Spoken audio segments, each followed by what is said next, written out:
მოგესალმებით. ეს არის გადაცემა ტევი გვირკეს პროექტი ვერჩად პროფესიას. ჩვენ კი მისი წამყვანები ნატა ჯგერანი და თეკლა გელაშვილი გახლავართ. დღევანდელი ჩვენი სტუმარი კი ცნობილი მომღერალი, ყოველთვის საყვარელი და საამაყო ანსამბლ ერისიონის სოლისტი ბატონი ვანიკო ჩხაიძე გახლავთ. ბატონო ვანიკო, ნება მომეცით პირველი კითხვა დაგისვათ ანსამბლ ერისიონთან დაკავშირებით. როგორ შეიქმნა ანსამბლ ერისიონი? შეგიძლიათ მოგვიყვეთ პატარა ისტორია მასთან დაკავშირებით. პირველ რიგში მოგესალმებით ბავშვებო. ერისიონი შეიქმნა 1885 წელს. 1885 წელს. აღნიაშვილმა შექმნა და მან მოიწვია, აღნიაშვილის იდეა იყო შექმნილიყო მომღერალთა გუნდი. მაშინ 1885 წელს პირველად შეიქმნა მომღერალთა გუნდი და მისი იდეა იყო და ანსამბლის ლოტბარად მოიწვია ჩეხი კომპოზიტორი რატილი. მას შემდეგ ამ მოვლენის შესახებ, როცა პირველი კონცერტი მისცა ერისიონმა 1885 წელში,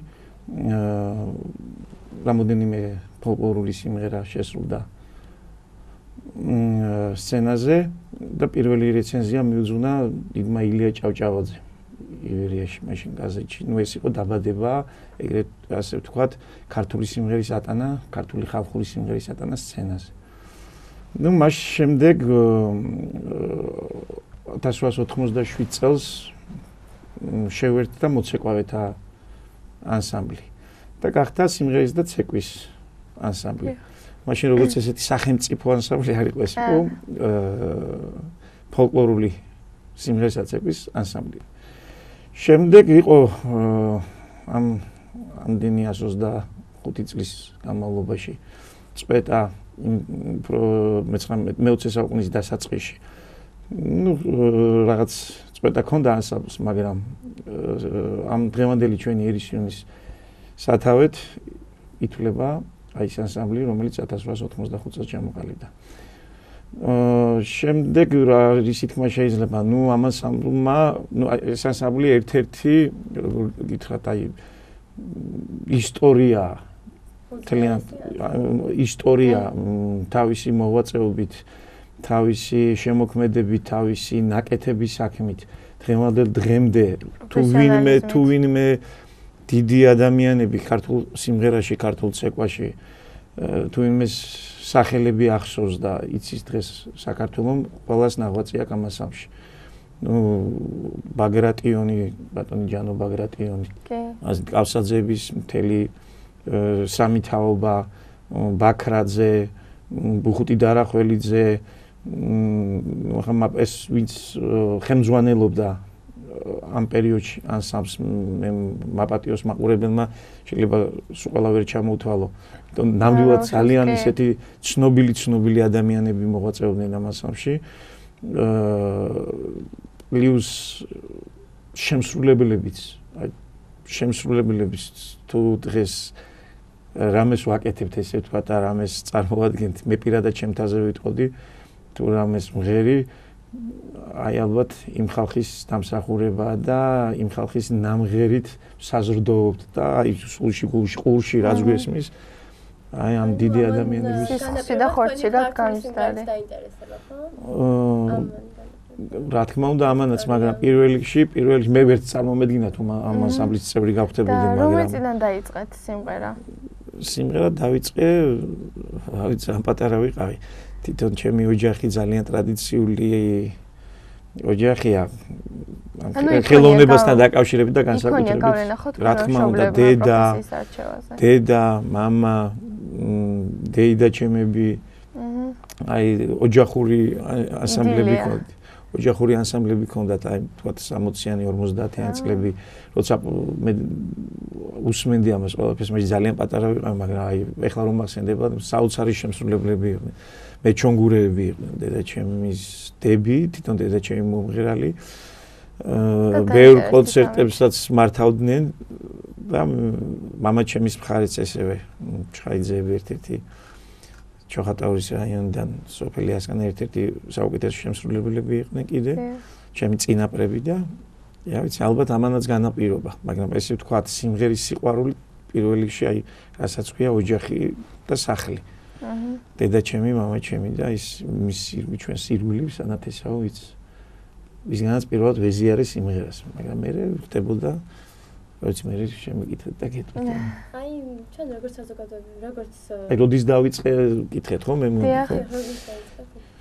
ოჯახს რაც შეეხება, ოჯახის ტრადიციები მოგიყევით, მაგრამ სადღაც მე 5-6 კლასში ვიყავი, როცა სცენაზე ქართული რა თქმა უნდა, არა, რო გითხრათ მიზიდავდა ისე ხალხური სიმღერა, რა ცოტა მაშინ ჩემ ბავშვობაში კი რაღაც შინაგანად მქონდა თქვათ ის მშობლები და მეთქი რაც გითხარით ახლა, მაგრამ ცოტა სირცხვილად მიაჩნდათ რა ხალხური სიმღერა, მაინც ეს თანამედროვე მუსიკა, ესტრადა, რაღაცა ის ჩემი ბავშვობა ეს პერიოდი იყო და მე 5-6 კლასში ვიყავით, როცა ქუთაისის პირთა სასახლეში ჩამოყალიბდა ფოლკლორული ანსამბლი. ქალბატონი ეთერი ფილიპაშვილი იყო ესეთი ქალბატონი, ძალიან და არის დაგმერთმა კარგად ამყოფოს, რომელმაც ჩამოაყალიბა ანსამბლის საუნჯე და ვიყავით 12 ბიჭი და როცა მიმიყვანეს პირველად დედამ როცა მიმიყვანა რომ ესე ანსამბლი ყალიბდება და გასინჯვა იყო ვის რა შეგვეძლო მეორე კარები და გამოვიპარე რომ გავიგე რომ ხალხური სიმღერის ანსამბლი ყალიბდებოდა გამოვიპარე არ მინდა მეთქი ვტიროდი მე ძალით ისე მიმიყვანა და ოლიმპიადა ტარდებაო treba ჩატარდა ესეთი პატარა და ახლა დაგველაპარაკე ბავშვებს ოლიმპიადა ტარდებაო და ვინც გავიმარჯვებთ ამ ოლიმპიადაში მივდივართ უცხოეთშიო. ხო. და რაღაცა ეს ოლიმპიადა, რაღაც შეჯიბრი, რაღაცა ეს უცხოეთი რომ მიხსენეს მაშინ არ იყო განებირებული მაშინ თან განსაკუთრებით ბავშვების თაობა ხა თითოეულ ანსამბლი იყო მაშინ. ალბათ ეს ანსამბლი საქართველოს სიმღერათა ცეკვის სახელმწიფო აკადემიური ანსამბლი იყო და მაშინ და დღეს რამოდენიმე წელია რაც ერისიონი დაერქვა. და ისევე სხვა ანსამბლები რომლებიც დღესაც მოღვაწეობს, სულ 3-2 ანსამბლი იყო რომელიც დადიოდა უცხოეთში. აი მაგან გამაჩერა.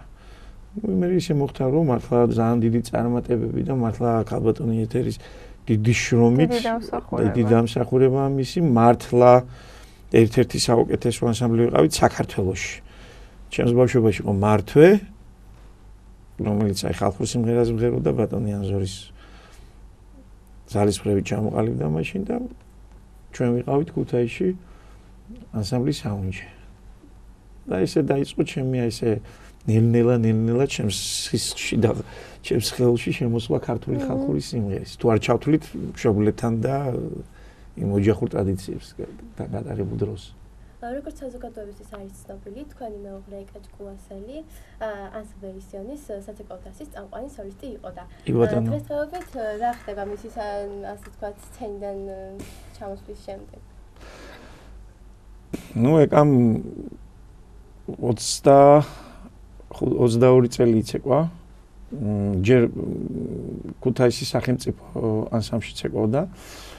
80 წელში ჩამოყალიბდა ქუთაისში 1980 წელს ჩამოყალიბდა ქუთაისის სახელმწიფო ანსამბლი და სხვათა შორის ის ანსამბლიც ბატონმა ჯემალ ჭკუასელმა ჩამოაყალიბა მაშინ დღევანდელი ერისიონის ხელმძღვანელმა. დიახ. და იქ გავიცანი ეკა მეც 16 წლის ვიყავი როცა ბატონმა ჯემალ ჭკუასელმა ნახა მაშინ და ის ანსამბლი რო გითხარით ბავშვთა ანსამბლი საუნჯე და იქიდან რამოდენიმე ბიჭუნა მიგვიღო ანსამბლში. რა ვიცი უკვე. ალბათ რაღაც დაინახა ჩვენში, რაღაც შეგვეძლო ალბათ და დავიწყეთ მოღვაწეობა ქუთაისის სახელმწიფო ანსამბლში. ეგ იყო ჩემი პირველი პროფესიონალური სცენაზე ასვლა, ესე ვთქვათ რა. და იქ იყო ეკაც, იქ გავიცანი ეკაც. მე 86 წელში გადმოვედით ისევ თბილისში, ამ ბატონი ჯემალ ჭკუასელი 86 წელში გადმოიყვანეს აქ დღევანდელი ერისიონის სამხატვრო ხელმძღვანელად. მასთან ერთად ქორეოგრაფი ბრძანდება ბატონი რევაზ ჭოხონელიძე. ისინი ერთად მოვიდნენ 86 წელში, თუმცა მანამდე ბატონი ჯემალ ჭკუასელი ამ ანსამბლში მღეროდა. 77 წელში 77 წლიდან თუ არ მეშლება ვერ ვეტყვი ზუსტად. ერთ-ერთი მოქმედი მომღერალი იყო ამ ანსამბლის და შემდეგ მოხდა ქუთაისში მისი გადაყვანა, ჩამოაყალიბა შესანიშნავი ანსამბლი შემდეგ გადმოვიყვანის ბატონი ჯემალჭკუასელი ისევ აქეთ 86 წელს ამ ანსამბლის ხელმძღვანელად და წამოვედით რამოდენიმე მომღერალი გადმოვედით ისევ ერისიონში და მათ შორის ჩემი მეუღლეც ეკაც. უკვე ჩემი მეუღლე იყო 86 წელს. სულ რაღაც 3 წელია რაც დაანება ეკამ თავი. ესე ვთქვათ აქტიურ მოღვაწეობას სცენაზე მოცემა. ეხლა დღეობით ეგ არის ბატონ რეზო ჭოხონელიძე მას ჩააბარა გოგონები, ესე ვთქვათ დიდი ანსამბლის გოგონებთან მუშაობს და რეპეტიტორია დღეს ერისიონის ერთ-ერთი რეპეტიტორია, რომელიც გოგონებთან მუშაობს და ასევე ეკას აქვს თავისი სკოლა სტუდია, სადაც პლუს კიდე ყველაფერი ამასთან ერთად მომავალ თაობას უზრდის არა მარტო ერისიონს, საერთოდ ქართულ ცეკვას და რა ვიცი, იმედია ჩვენთან ზოგი სხვაგან და ესე, რა ვიცი, ვისთვისაც მისაღები იქნება თითოეულის ნიჭი და მონაცემები, ალბათ იქ გააგრძელებენ. თუ მათი სურვილი იქნება. ნუ ყოველ შემთხვევაში ეკა აქტიურ მოღვაწეობაში ამწუთებს ქორეოგრაფი უბრალოდ აქტიურ ცხოვრებას ეწევა შემოქმედებით. რას გვეტყვით თქვენი ოჯახის შესახებ და რომელიმე თქვენი შვილი ხო არ მისდევს თქვენ პროფესიას? ნიკა, ჩემი უმცროსი ნიკა ჩხაიძე. ამ ბოლო წლების განმავლობაში ერისიონის მოგეხსენებათ ის ბოლო 10 წლეული. და როგორი წარმატებებიც კონდა მაყურებელმაც ძალიან კარგად იცის და ამინა ამაზე არ ვისაუბრებ. ერთ-ერთი მონაწილეა მაშინ თუ გახსოვთ აი პირველ კონცერტებში პარიზში, უბრალოდ საფრანგეთში, გერმანიაში, ჩინეთში, მოსკოვში, რა ვიცი თუ სადმე რამე გასტროლები ქონდა და დავდიოდით, აი ეს პირველი თაობა პატარები ვინც იყვნენ, მის მეგობრებთან ერთად ის 4 ბიჭი დოლების ნომერს რასრულებდნენ. და პლუს კიდე რამოდენიმე ნომერს ცეკვაში იყო ჩემი შვილი. ბატონი ნიკა. დღეს უკვე ის დედიკაცია 20 წლის არის, ნუ შეიძლება ესე ვთქვათ ანსამბლში არ არის, მაგრამ ის სწავლობს, გააგრძელა მაინც ხელოვნების გზა აირჩია ცხოვრებაში და სწავლობს თეატრალურ ინსტიტუტში, სამსახიობო ფაკულტეტზე, მესამე კურსის სტუდენტია და ყველაფერი ამასთან ერთად, რა თქმა უნდა, სადაც კი საშუალებას ვნახავთ, თუ სუფრა, თუ სტუმარია, თუ მეგობარია, ყოველთვის ერთად მღერი ვართ და რა ვიცი, ოჯახში ეგ ტრადიცია ყოველთვის იყო და ერთმანეთს მოგვიშალებს. უფროსი ბიჭი კიდე რაღაც სხვა პროფესია მოირჩია და თავის ნახოთ შვილი რას ამოირჩევს მე. ერისიონს უამრავი ქვეყანა გაუოცებია თავისი შემოქმედებით. თქვენც არაერთ ქვეყანაში ხართ ნავყოფი და რომელი არის ასე ვთქვათ კულტურას და ხასიათისებებს უფრო ახლოს მიიჩნევთ ჩვენი ქვეყნის კულტურას და ხასიათისებებს? იცით რა არის, აი ძალიან ხმამაღალი ნათქვამი შეიძლება ძალიან ხმამაღალი ნათქვამა ჩამეთვალოს, მაგრამ მართლა განსაკუთრებული აი მართლა რითაც შეიძლება ქართულმა კაცმა იამაყოს და საქართველოს და საერთოდ ჩვენ რითაც შეგვიძლია ვიამაყოთ, მე მგონი ანალოგი მე მაგალითად პირადად 23 წელია სცენაზე ვარ და 23 წელია დავდივარ შემოგვილი მაქვს მე მგონი ხო აი ის გავსი აი რასაც ქვია თქვა ფოლკლორი აი ამ დონის ფოლკლორი ხო მე არ ვიცი ნუ ახლა კი განსაკუთრებით სიმღერაზე მაქვს ლაპარაკი იმიტომ რომ ახლა ესპანელებს საოცარი ფოლკლორი აქვს ცეკვა რასაც ქვია თქვა სამხრეთ ამერიკა რაღაცა ის როგორ არა აქვს რაღაც თავიანთი ესეთი ცეცხლოვანი და ტრადიციული ძალიან ისეთი ტრადიციული მაგრამ აი სიმღერას ნუ ცეკვაც ახლა მე არ მინდა რომ ჩვენი ქართული ცეკვას რაღაც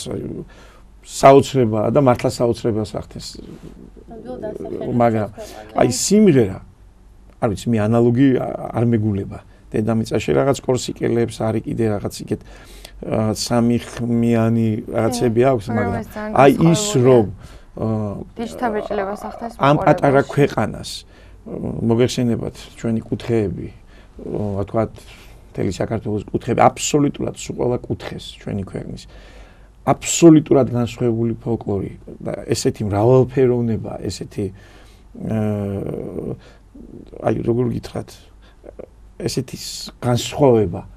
ხო, მსგავსი მე ასათ არ მინახია. იგი გურული, კახური, იმერული, სვანური, მეგრული, რაჭული, აი ეს ყველაფერი მთლიანად ერთად აღებული ხო ქართულია, მაგრამ აი თვითონ უცხოელებსაც ძალიან უკვირთ, რომ როგორ შეიძლება აი ესეთ პატარა ქვეყანაში, ასეთ პატარა ქვეყანაში საქართველოს ამდენი განსხვავებული რამე, აი ამდენი განსხვავებული ხმა, მანერა, შესრულება აბსოლუტურად ყველაფერია და ну ალბათ ამ ხრივ ძალიან დიდი ბედნიერებაა და რა ვიცი, ძალიან ბედნიერები ვართ, რომ რაღაც განსაკუთრებული მოგცა უფალმა რა მომეცმა. და ჩაგიკითხოთ საფრანგეთში გადაღებული კლიპის მოხევის ქალოს კლიპის შესახებ, დიახ, მის მოტივებზე მინდა ჩაგიკითხო.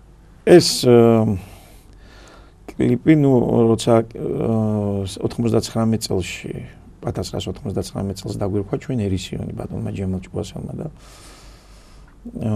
იყო ჩვენი უცხოელი პროდიუსერებიდან შემოთავაზება, ну, რაღაც სახელი უნდა მოგვიფიქრებინა, იმიტომ რომ როცა დაიწყო ჩვენი პრომოუშენი თქვათ სოფლიოში და რეკლამები, ძნელი სათქმელი იყო საქართველოს სიმღერისა და ცეკვის სახელმწიფო აკადემიური დამსახურებული ანსამბლი, ძალიან დიდი რთულად დასამახსოვრებელი და ამიტომ ერისიონი ბატონ ლეონ ვინჯილიას დახმარებით ბატონ ჯემალსაც ჰქონდა რაღაც მსგავსი ეს ყველაფერი და რაღაცა სინთეზი და აღმოჩნდა მე სულხან საბას ლექსიკონში ბატონმა ლეონმა მიგვითითა რომ აი ეგ წერია ერისა უნდა და ბატონ ჯემალს მე რაღაც ესე რაღაც იყო რამოდენიმე ვარიანტი და დავირქვით ერისიონი. მოგეხსენებათ ერისიონი, რასაც ნიშნავს არის მთის წვერს ზეით. აი ესე არის სულხან საბას ლექსიკონში განმარტება. შემდეგ გახდა საჭირო რაღაცა ის სარეკლამო მასალების შექმნა ანსამბლის შესახებ კი გასაგები ამდენი ისტორიის მქონე ამდენი წარმატებები ამდენი ბუმბერას ადამიანებს უღვაწია უკეთებია უმღერიათ და დღესაც არიან და ღმერთმა კარგად ამყოფოს ვინც არ არიან მათი სული აცხონა ღმერთმა მაგრამ აი თანამედროვე უნდა შეფუთულიყო ეს ყველაფერი და ჩვენმა ფრანგმა და ამერიკელმა პარტნიორებმა ეს გადაწყვიტეს რომ გადაგვიღო კლიპი ეს თვითონ შემიძლია თქვა რომ აი შემოქმედებითად სცენაზე აბსოლუტურად რაც ხდებოდა ბოლო წლებში რაც დადგა ბატონმა ჯემალ ჭკუასელმა და ბატონმა რევაზ ჭოხონელიძემ რაც როგორი შოუც გააკეთეს როგორი კონცერტიც გააკეთეს იქ არავითარი ჩარევა ან ფრანგების და ამერიკელების მხრიდან არ ყოფილა ნუ შეიძლება მე უნდათ რაღაცები მაგრამ არა აი კბილებით იცავდნენ იმას, რასაც ქართული ქვია და აი უფლებას არ აძლევდნენ ესე ვთქვათ, რომ ხელდეფათურებიათ.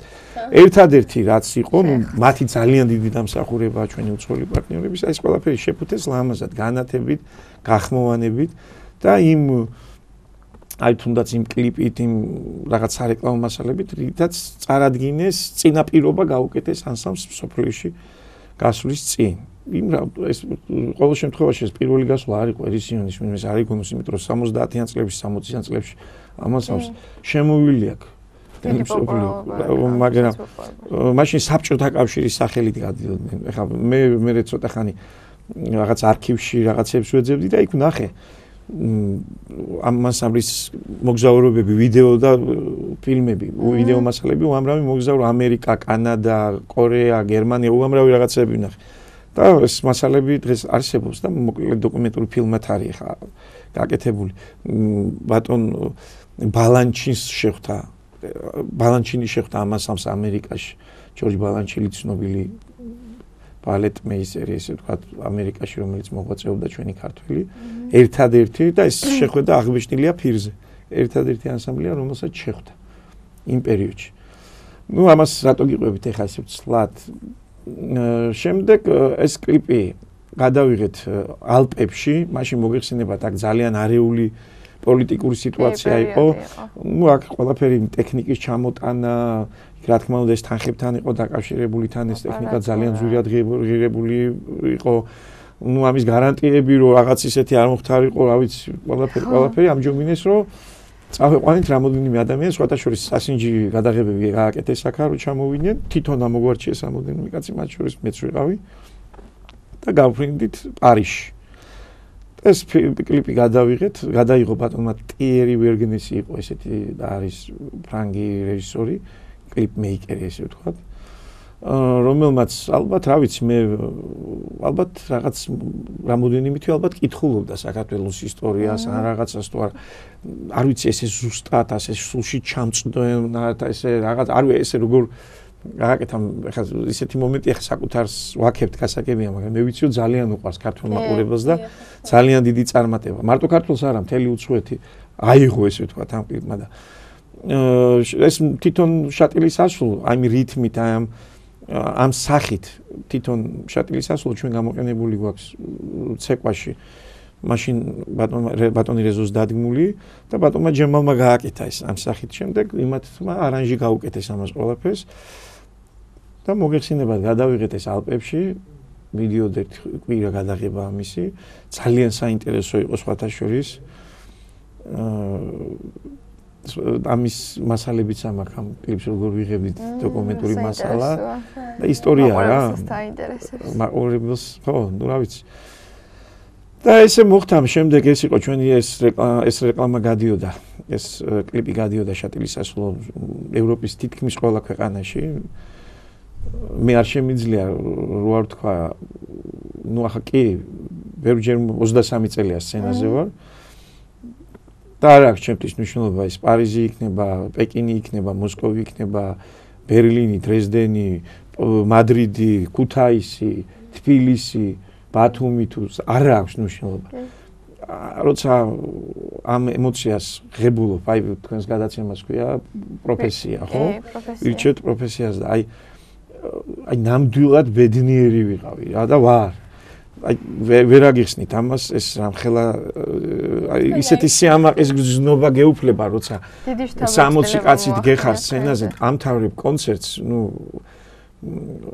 იმღერე იცეკვე წარუდგინე მაყურებელს და უყურებ ამ 3000 კაცს 4000 კაცს 8000 კაცს ფეხზე დამდგარი არ გიშვებენ სცენიდან და მქონია მე ეგეთი შემთხვევა და ჩვენ სულ ყველას ჩემს მეგობრებს და მის სცენაზე ყოფილვართ რომ ის რამოდენიმე წუთი აი ფარდა რომ ჩამოვიდა და როცა ყველა გასახდელებში მივდივართ რომ მოწესი და აი რამოდენიმე წუთი ვერ ვლაპარაკობთ იმიტომ რომ მე მაგალითად მქონია ეგ მომენტი რომ აი რაღაც ბურთი ეს გამეჩხირება კისერში აი ცრემილი სიხარულის აი გიხარია რომ აი ქართველი რო ხარ და ამ ხელა შეიგრძნო ის აი ამ ხელა ემოციას უშვებ რომ აი მაყურებელი ესე ვთქვათ ანშვიფრებ რა ამას გრძნობ მაყურებლისგან და ამაში როცა წვლილი მიგიწვის შენ როცა ამას კი გასაგებია რომ ეს ქართული სიმღერის და ქართული ცეკვის დამსახურებაა და იმ ხალხის ვინც დღემდე მოგვიტანა მაგრამ ამის თანამონაწილე რო ხდები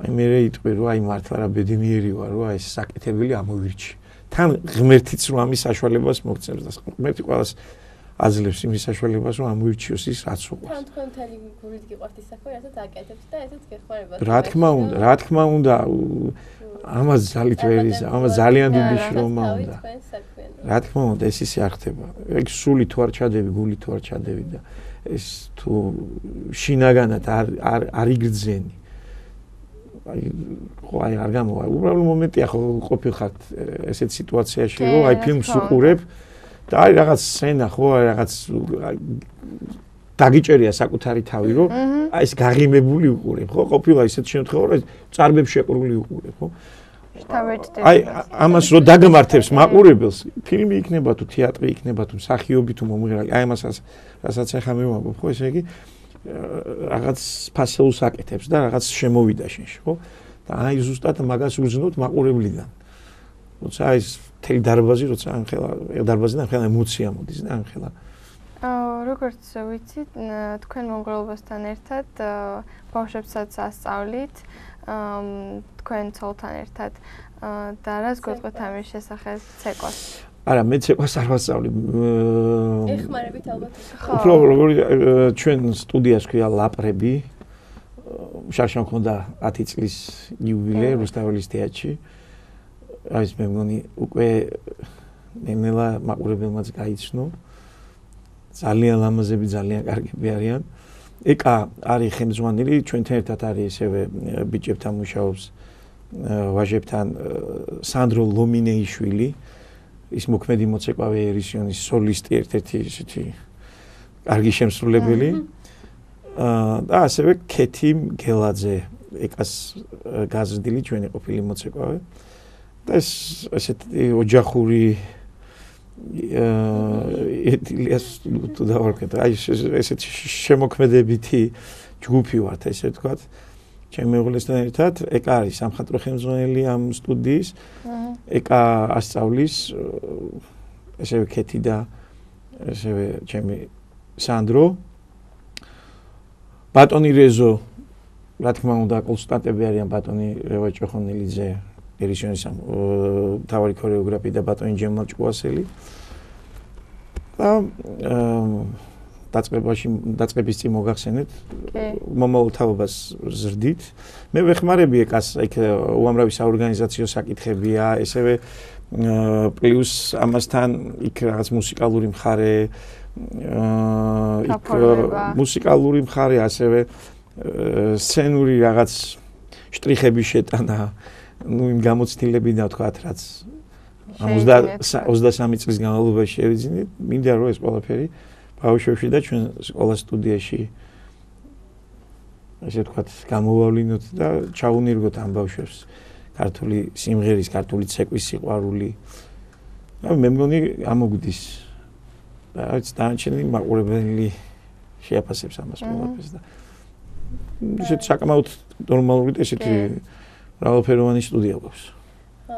როგორც ვიცით, მომღერლის სასცენო კარიერა უფრო ხანგრძლივია, ვიდრე მოცეკვავის, რადგან გარკვეული ასაკის შემდეგ უკვე რთული ილეთების შესრულება ძალიან ძნელდება და თქვენ როგორ შეაფასებთ ამ ყველაფერს, ანუ ეს ფაქტორი ამ პროფესიის არჩევისას შემაქერხებელია? ვისთვის, მოცეკვავისთვის? თუ მომღერლისთვის? მომღერლისთვის დიდხანს ვარ და არის მოცეკვავის. კი, მოცეკვავისთვის. არა მგონი ახლა ისეთი მომენტი, მაშინ ფეხბურთელი არ უნდა გყავდეს სპორტსმენები მეტი წილი, რადგან ვინც არიან, ხო, რაღაც 10-15 წელი ყველაზე უმაღლესი მათი მოღვაწეობის სახელი დატოვონ, ესე ვთქვათ, ხო? და წარმატებები მოუტანონ საკუთარ თავსაც და ქვეყანასაც. ისეა ცეკვაც მე მგონი, იმიტომ რომ როცა ამ ნაბიჯს დგავ, იქ მაგაზე არ ფიქრობ რამდენი ხანი იქნება. იქ არ არის მაგაზე საუბარი. აქ არის ჯერ პირველ რიგში უზომოდ უნდა შეგიყვარდეს ეგ საკეთები. ну რა თქმა უნდა ამაში გეხმარებიან ის ადამიანები, ვინც ამას გასწავლის, თქვათ ის სახელები, ვისთვისაც გიწყერია და გიყურებია. ის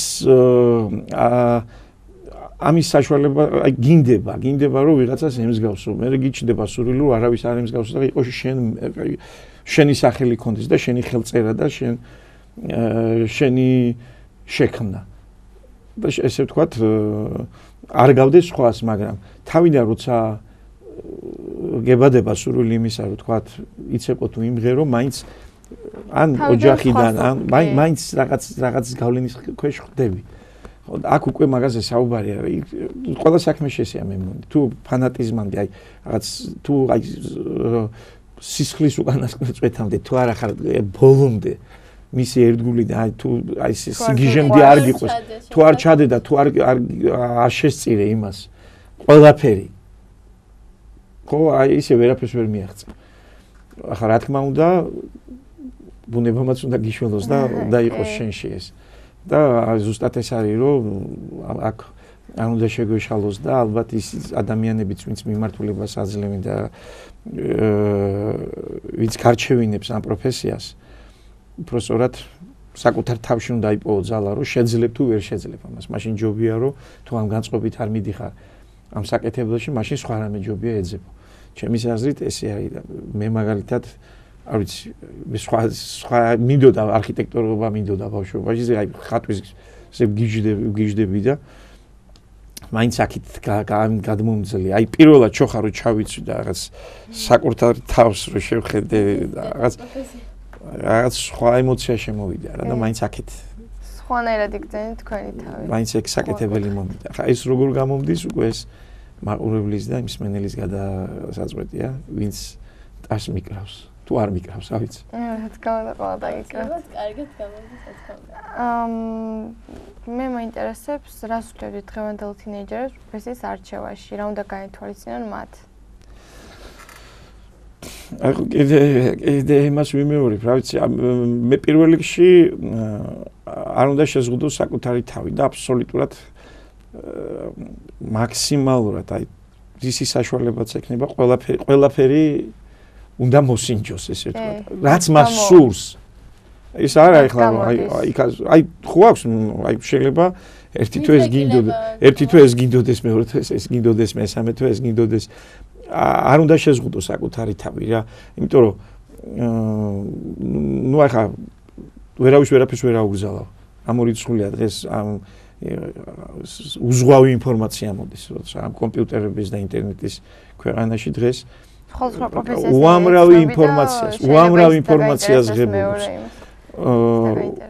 უბრალოდ ურჩევდი, ნუ ჩემი რჩევა იქნებოდა, რომ აი ყველაფერთან ერთად იმ ტრადიციულსაც მიაქციო ყურადღება, ეხა აი მარტო რაღაც მოდას და რაღაც აყოლილ ხმას ხო ნუ ჭირის, მაგრამ რაღაც საკუთარ თავში უნდა იპოვონ ძალა იმისა, რომ ამასაც მოусმინონ. მარტო მოსმენაზე არ არის, იქ უამრავი ტრადიციები, იქ კითხვა არის, იქ ლექსია, იქ სიმღერა, იქ ხალხური პოეზია, იქ ცეკვა, იქ უამრავი რაღაც ზერწვა, უამრავი რაღაც შეიძლება, თქვა, ხეზე ჭრიდან დაწყებული რა ყველაფერი.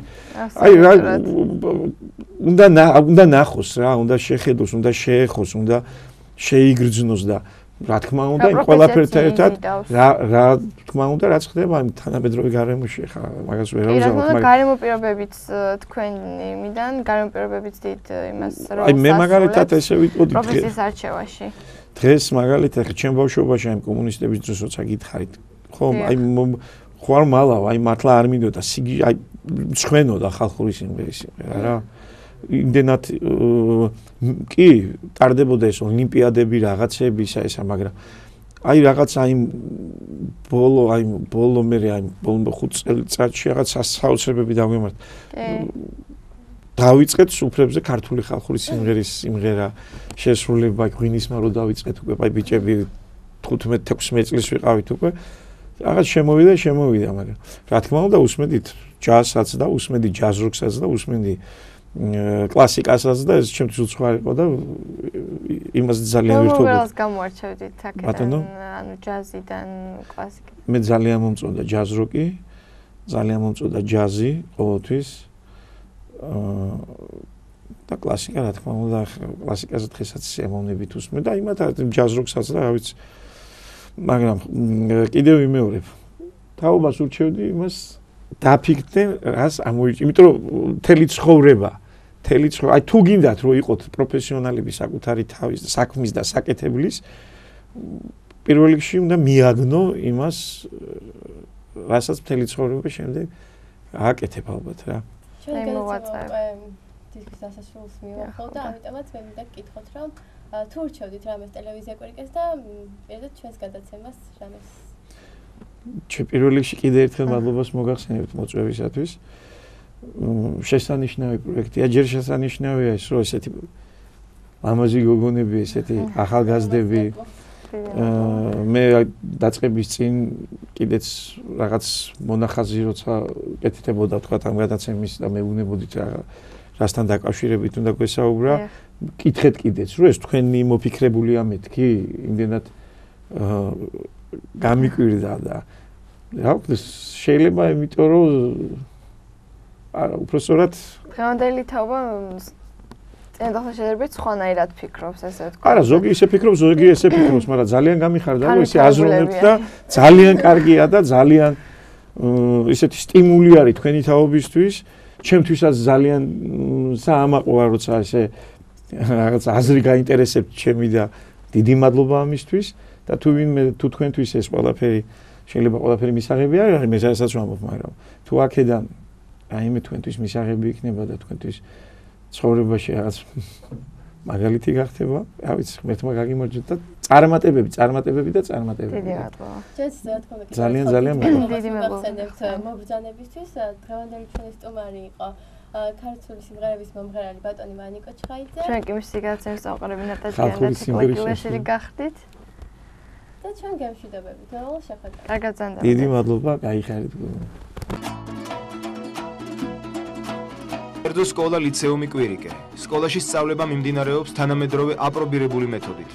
ეროვნული სასწავლო გეგმით გათვალისწინებული საგნების გარდა მოსწავლეები დამატებით სწავლობენ ორ უცხო ენას, ინგლისურს და რუსულს, საინფორმაციო ტექნოლოგიებს, მხატვრულ შემოქმედებას, ქართულ ცეკვას, ხალხურ სიმღერებსა და საგალობლებს, ჭადრაკს, მეტყველებას.